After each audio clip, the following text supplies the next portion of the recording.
Networking Part 1.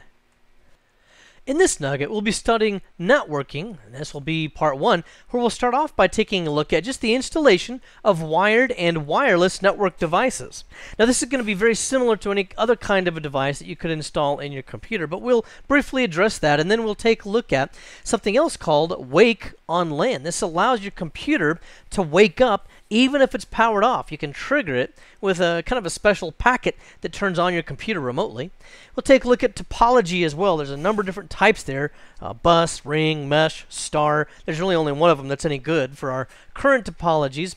But the A+ exam objective lists the other ones as well, so we at least address those.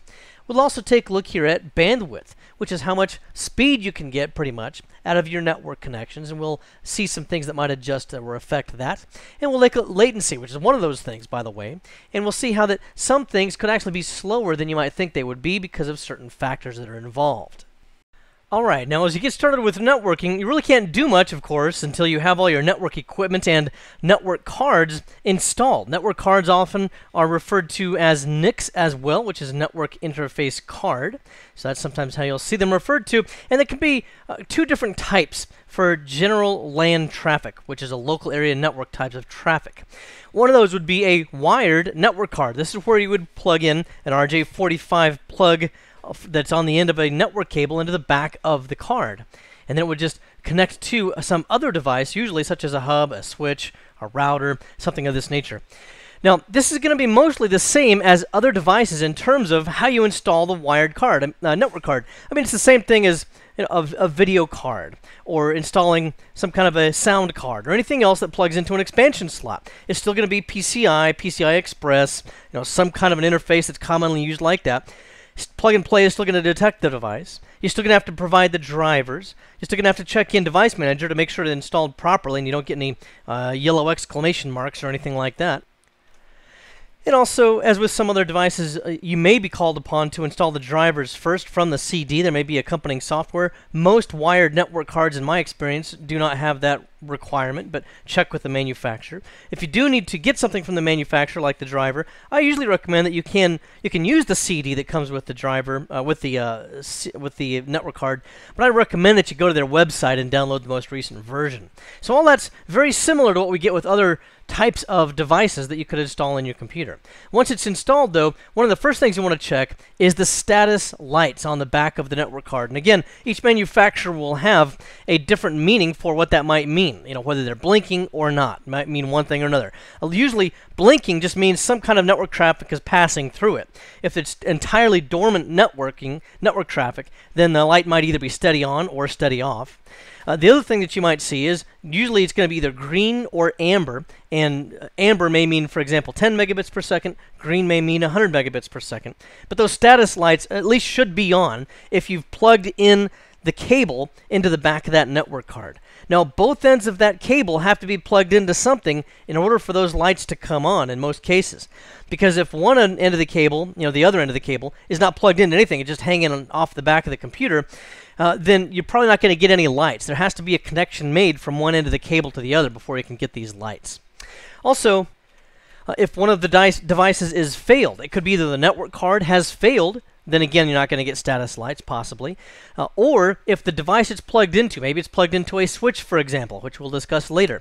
But if the switch has failed, or if the port on that switch has failed, or has been disabled, then there could be those kinds of things or any other number of troubleshooting scenarios that could arise from that. So if you do not see any status lights, something's gone wrong.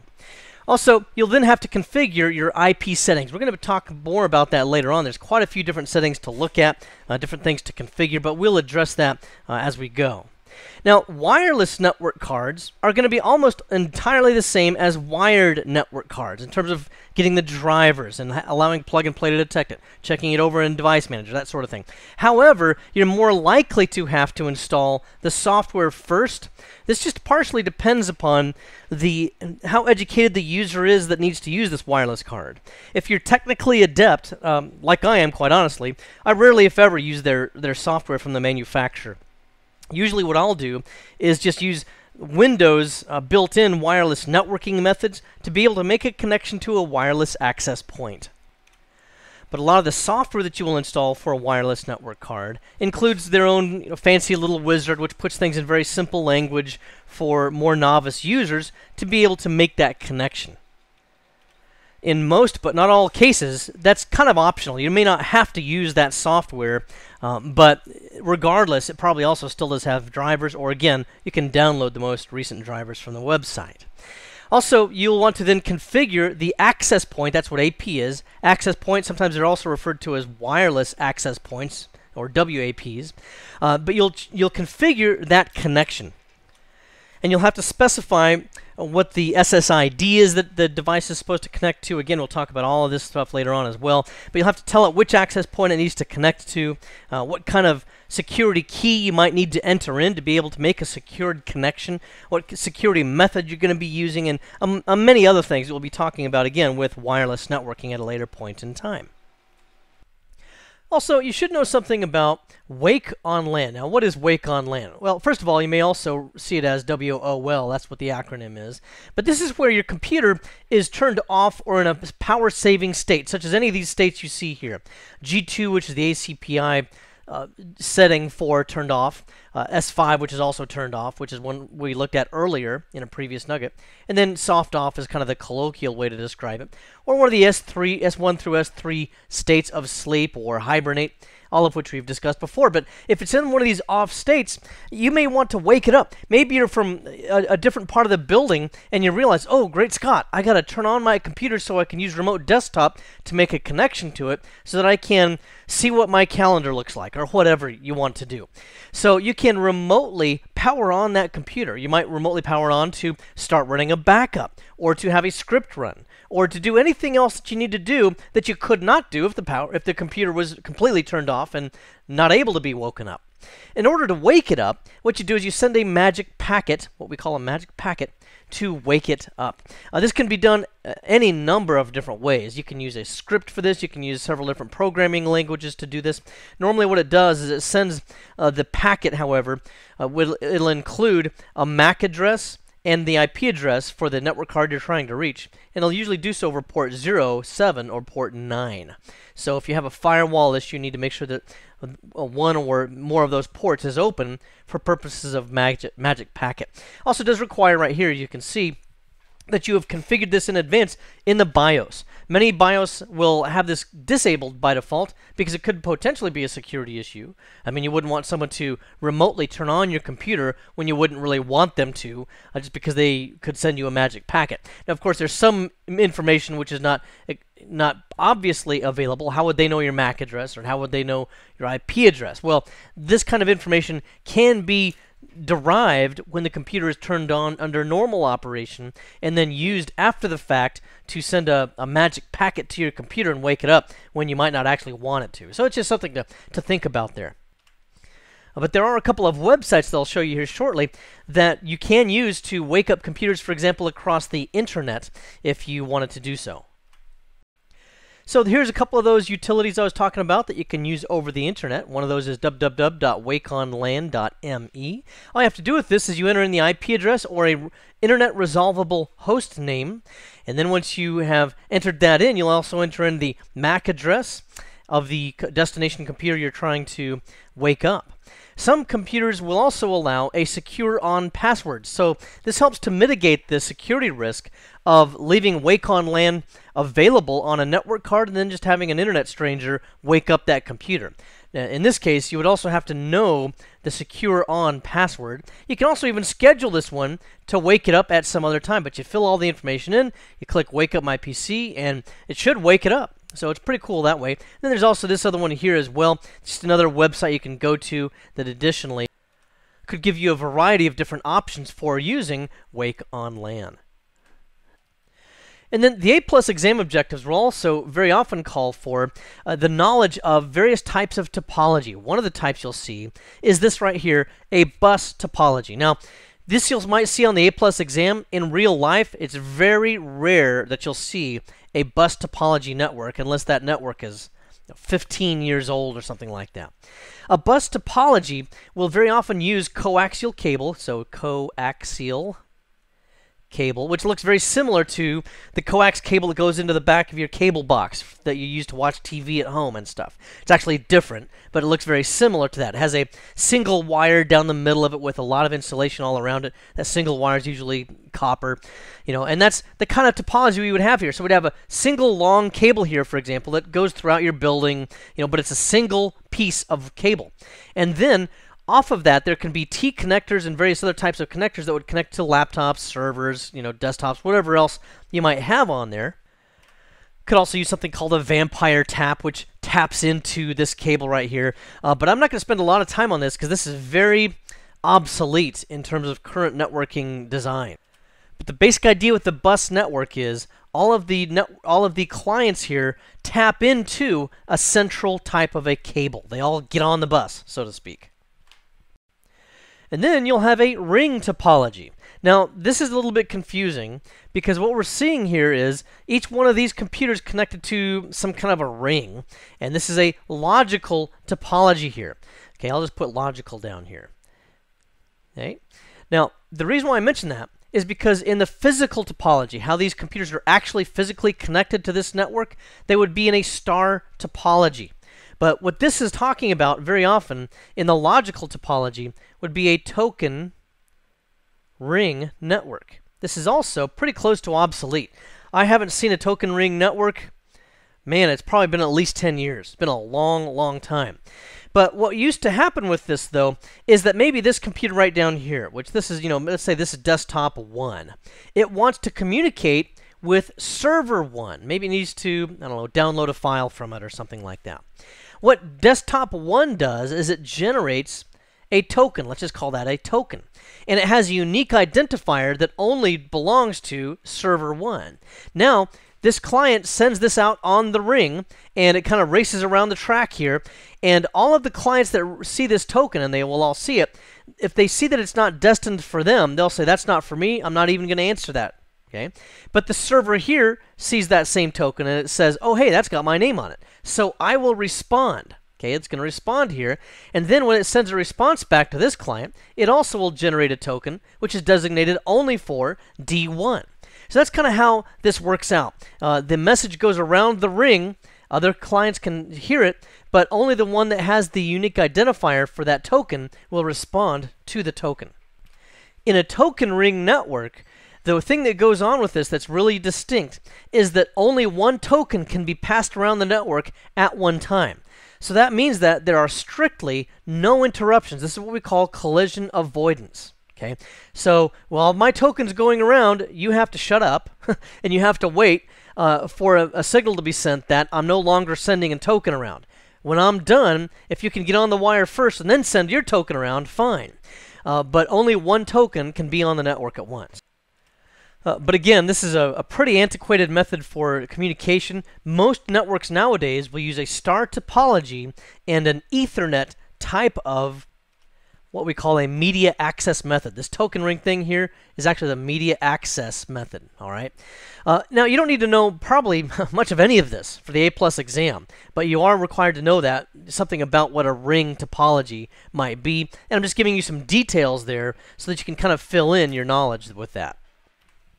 Another type of network design that's listed on the A+ exam objectives is one called a mesh network. I guess I never actually wrote that out there, but it's a mesh network. I call it equally, another good name for it would be just a mess network. This is a horrible network design. I don't really know anybody that's using this at all for many, many, many years. And what happens with this is each computer has to have a single connection to every other computer on the network. So you can see this server right here, for example. What connection to that one? Connection to that computer. Another connection to that computer. Another connection to that computer. Another connection to that computer. And in turn, all of the other computers also have to have a connection to all the other computers. So this computer has a connection to this one already, but then it has to create another one to that computer. Create another one to that computer. Wow. Can you see how redundant this gets? It's kind of a mess. So I'm going to clean this up a little bit. And what we have with this is it's just not a really good way to do a network design. First of all, how would you be able to make 6 separate connections to all of these other computers here? I guess it'd actually be 5, wouldn't it? 5 more connections to all these other computers here. Well, Would you put 5 network cards inside of that computer so that it can make all these connections? I mean, it has a lot of practical limitations, among other things. This is a terrible network design. This is, in fact, if you use your imagination, kind of, you can take a look at this, and you can kind of see a, if you look at this, it kind of has a pentagram effect in this. I call this the great Satan of network design. You would never, ever want to use this as a network design. Now, finally, let's take a look at the star network topology. Now, this one looks the least exciting of all of them, but in fact, it's the one that's the most frequently used. In reality, it's the design that's used for a token ring, even though the logical diagram showed us something else here when we looked at the ring topology. But token ring uses this, and Ethernet. Okay, Ethernet being the most common by far. And what happens here is token ring networks have something that looks a lot like a hub or a switch. It's just a network device that has a lot of ports in the back of it. It might have 18, 36. It might have quite a few ports in the back of it. But in the logical design, the token is still passed to each computer around the network, kind of in a ring, thought process here, if you will. Ethernet, and remember that's a collision avoidance. Ethernet is a collision detection type of a media access method. With this one, you could have multiple computers all trying to communicate at once. It's like a bunch of people in a party, and it's a little cocktail party, and you can hear all these voices all over the place, but you can't really make a distinct conversation out of any of it because it's all kind of mashed together until someone calls your name, and then all of a sudden, oh hey, that's me. You can kind of hear your name amidst all the chaos. It's similar to what happens with Ethernet. Yeah, there can be a lot of messages passing back and forth along this thing, but when a computer hears a message that has, for example, its unique MAC address for its network card, then it will know that it's being communicated with, and it can respond to whoever it was that was trying to communicate with it in the first place. And that really sounds kind of messy. Everybody could be shouting all at once, yeah. But in the reality of it, in the practical implementation, it's actually probably the most efficient way to communicate because of other strengths of this design. And it's also going to be what you see most often in any kind of a networking environment these days. There sometimes are problems with this, though, because of the collision detection thing that happens. What could happen here is you might have one computer that's just broadcasting. It could be someone's hacking it, or there's a problem with the network card. Sometimes when the network card starts to fail, it'll broadcast. And if it broadcasts, then it'll broadcast out of all of the ports on this. Let's say this is a hub, or rather a switch. It'll broadcast out of all these ports to all of the other clients, and it'll just create a lot of unnecessary network traffic. So that could be one type of a thing that would happen. You may also have a collision storm that takes place as well. Maybe this computer here, again, maybe its network card is failing, or maybe it got hacked, and someone's creating a denial of service attack on this network. We'll talk more about that kind of thing in security at a later time. But what would happen with that is, well, they're not really trying to hack into anyone's computer. They're trying to just bring everything down so that nobody can communicate on the network, and they could create a collision storm out of this computer if they're able to hack it, so that it just sends out a bunch of different packets that collide all over this network, and it slows everything down so much that nobody else can communicate. I don't think you really have to know all of the specifics of most of what I've shown you here for the A+ exam, but in practical real life, you'll want to know at least those basics kind of things that I've talked to you about here.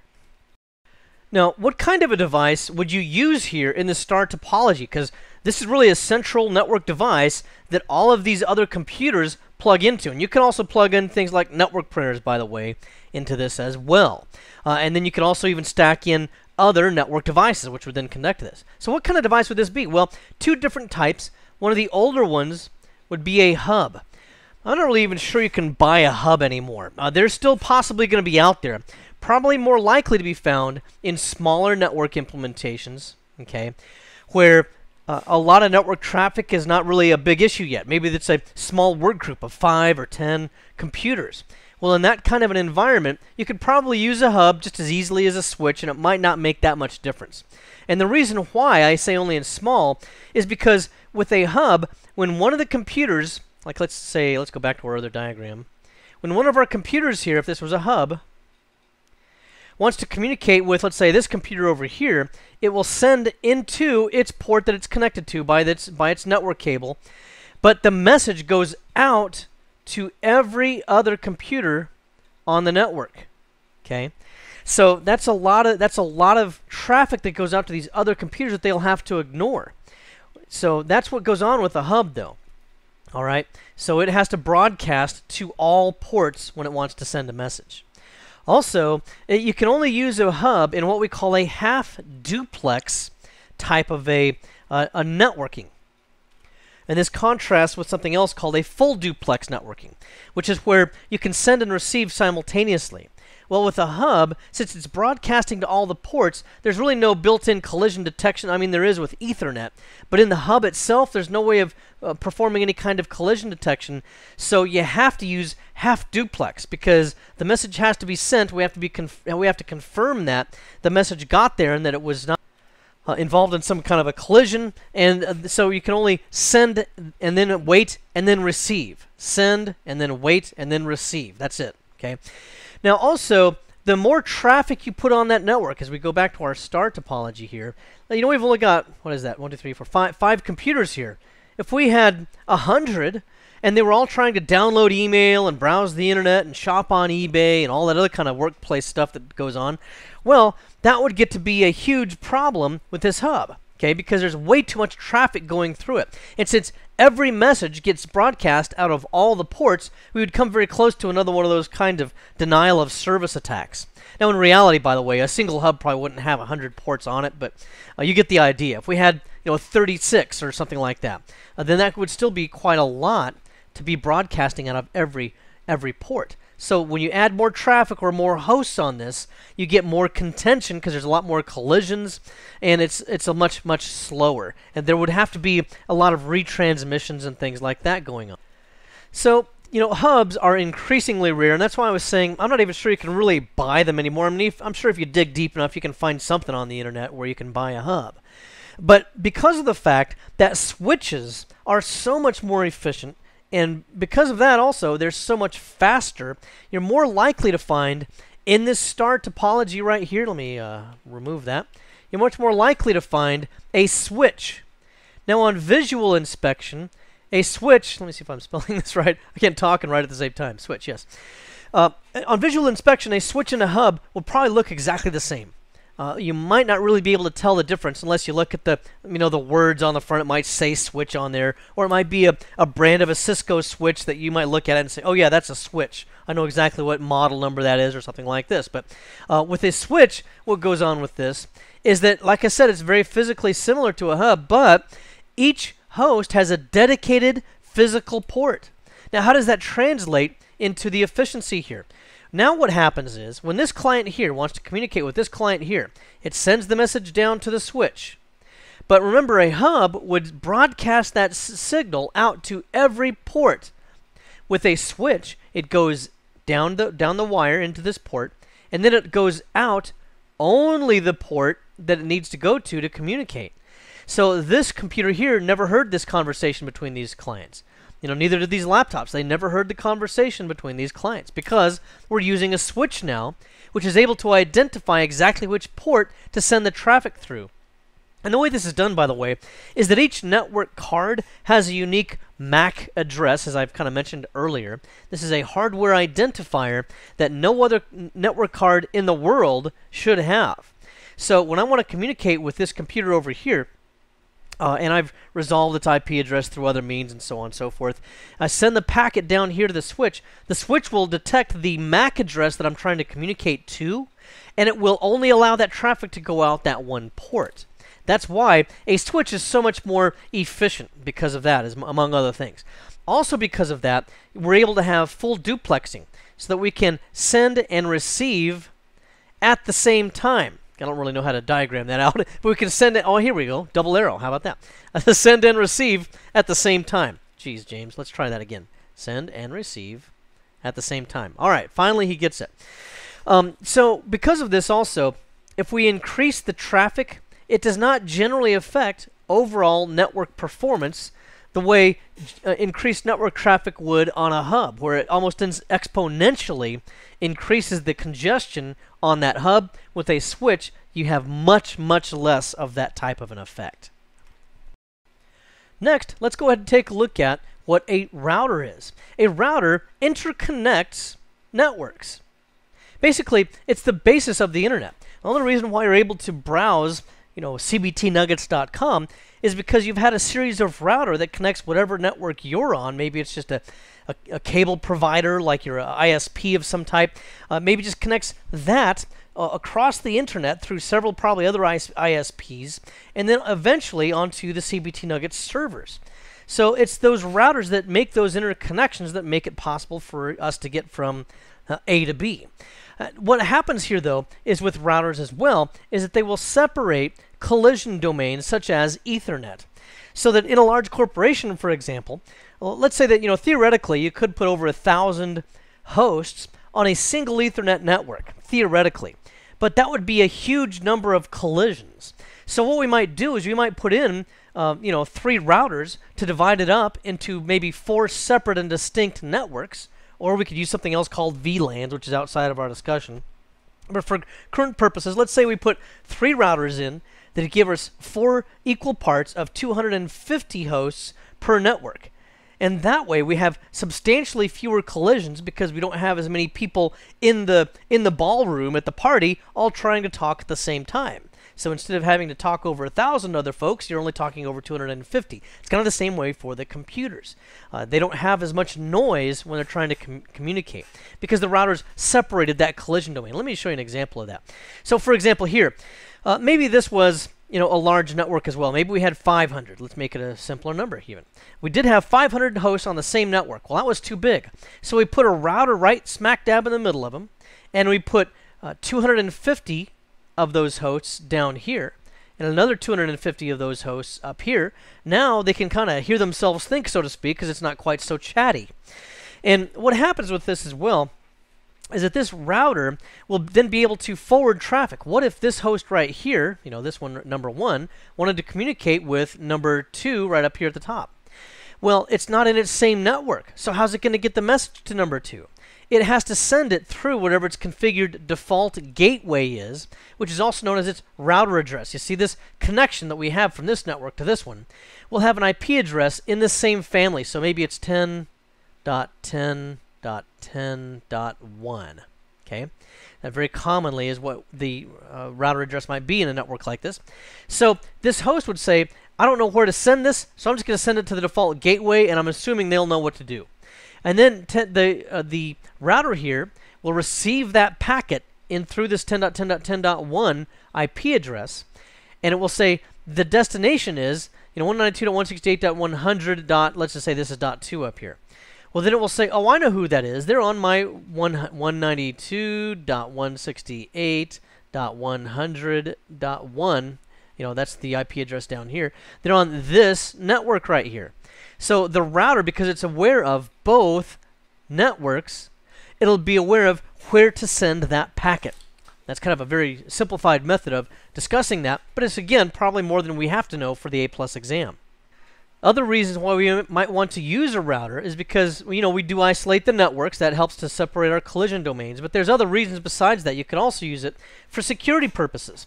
What if this network down here on the bottom was some kind of a top secret division or something like that? Well, you can set up the router so that it has certain rules so that it will block all traffic coming from this network through the router down to here. So it'll prevent anybody from this network from communicating on this network.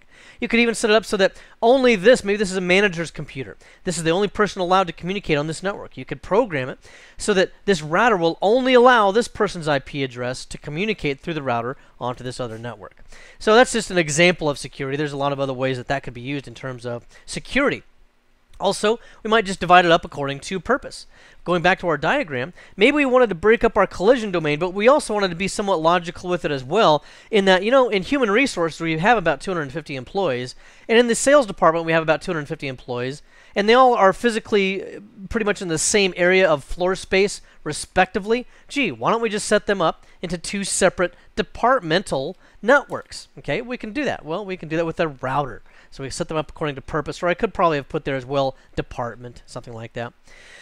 Efficiency as well. Again, it helps to separate your collision domain so it's just more efficient.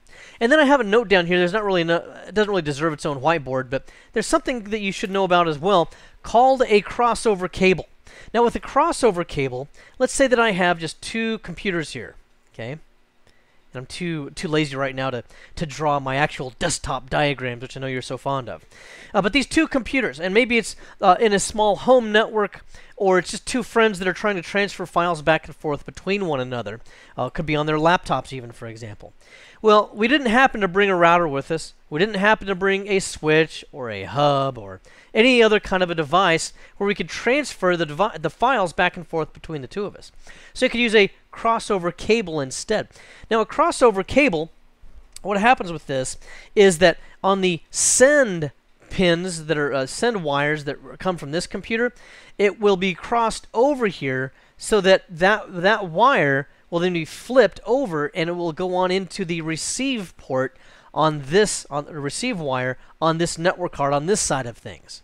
Likewise, this send would actually be sent into the receive here because of a twist, if you will, in the cable here that goes beyond what the normal twist would be because the two wires are crossed over in this cable. In a normal Ethernet network cable, the send would go straight across to the send, the receive would go straight across to the receive. And the only reason why you would be able to use that cable is if you would be able to plug it into a hub or a switch, because the hub or the switch performs the switch for you. It does that crossover effect for you inside of that network device. But without one of those network devices, I have to find a way to send my send signal into your receive over here, and this send into this receive, respectively. And that's what a crossover cable can do for you. Now, we've talked about bandwidth a little bit in the past as well, but let's get a little bit more specific here. When it comes to bandwidth, we first of all need to decide what it is. Well, bandwidth, in a simple definition, is the maximum theoretical throughput. Okay, so that's why you hear people say that, well, our switch or our hub is capable of 10 megabits per second, or I have a network card that's capable of 100 megabits per second, or someone might say my router is capable of 1,000 megabits per second, which is also known as a gigabit per second, or on Ethernet networks, also known as a gigabit E, as we call that. So anyway, that's where you hear the terminology. You know, usually, probably in most corporations right now, you're going to be either 100 megabits per second or 1,000, okay, or a gigabit per second, if you want to put it that way. 1 gigabit per second, all right? That's what most corporations are these days. There are things that are affecting your bandwidth, though. So even though your switch says it's capable of 100 megabits per second, you might only be getting 50 out of it. In fact, very often, you can just about expect whatever your network device says it's capable of. You can very often expect the total actual throughput to be about half to 3/4 of what the advertised speed is. That doesn't mean that the manufacturer's lying to you. They're just network factors that can affect that. Okay, so it can be affected by, for example, other network traffic. Remember we talked about Ethernet networks where it's a collision detection network. If there are two hosts that try to communicate at the same time, on Ethernet media access methods, there's a collision that takes place, and then there will have to be a retransmission that takes place. Actually, one of the hosts will have a back-off period where it will wait a randomized period of time, and then it will attempt to retransmit the data that it was trying to get out the first time. Hopefully, just by statistical probability, it'll be able to have a better chance the second time around. Well, if you put too many hosts on that same network, then you're going to start to have an increased incidence of collisions, and you're going to have a lot more retransmissions. And so that type of thing alone is going to congest the network more, so that type of other network traffic could slow down your advertised total bandwidth. Also, intermediate network devices. This is something I would be aware of for A+ purposes. Intermediate network devices could also slow you down. So, for example, here's my PC, and I want to communicate with this file server. Maybe I want to download something from it. So I'm trying to download it, and I'm on a network. I got a gigabit E network card in my computer. Let's say this is a switch. My switch is capable of 1,000 megabits per second, or again, 1 gigabit per second. So I'm thinking, I'll probably, on any given day, I'll probably be able to get maybe 750 megabits per second download speed. That should just be smoking. Well, it turns out I'm only getting like 50 megabits per second. Maybe sometimes, if I'm lucky, 75 megabits per second, not 750. Why is that? Because look, further upstream here, this server is actually connected to a 100 megabit per second switch. Okay? And because of that, we're limited or throttled to the slower of the two. It's only able to transmit 100 megabits per second, so that's all it's going to send back down. And by the way, again, you don't need to know this for A+ exam objective purposes either. But the way that you would even connect these two is normally on the backs of each one of these, you'll see a port there for an RJ45 that'll be called uplink. Okay, and you will connect a network cable between the two uplink ports, and that way you can kind of stack these two switches or hubs together. And then one of those other factors that can affect the performance here would be something like latency. Okay, this is part of what affects perhaps your throughput. Okay, so when it comes to this, these are factors that will affect the response time. That's part of what affects your throughput, is how long it takes for a response to take place. So for example, when two computers are trying to communicate with one another, just in any kind of normal communication, when I send a message to this computer using TCP, then I have to wait till I receive a response or an acknowledgement, receive something called an ACK, before it will try to send any more data. So once I've confirmed that this computer has sent back an ACK to me, then I'll say, okay, now you're ready for the next packet, and I'll send another one. And then if I get an ACK back, then I'll say, okay, now you're ready for another one. Okay, so we keep on going around. Now, what happens here is, in a smaller network, well, this almost happens at just about the speed of light. You know, networking doesn't happen quite at the speed of light. There's other, technical limitations, but it's very, very fast. So what could happen, though, is if you have something that has a network with very slow latency, then you could have very much slower throughput and overall effective bandwidth. A good example of that might be a dial-up modem. Now, some of you may never have used a dial-up modem, and I hope you never have to. They're very slow. They use plain old telephone service, and they just will send and receive over normal landlines. And the latency is pretty slow, relatively speaking there. Plus, the maximum throughput in the first place is very slow. However, let's take a look at another example. Satellite versus fiber. Fiber literally travels at the speed of light because it's light being transmitted through a network cable. And this is something that can be very, very effective in terms of giving you extremely high throughput networks.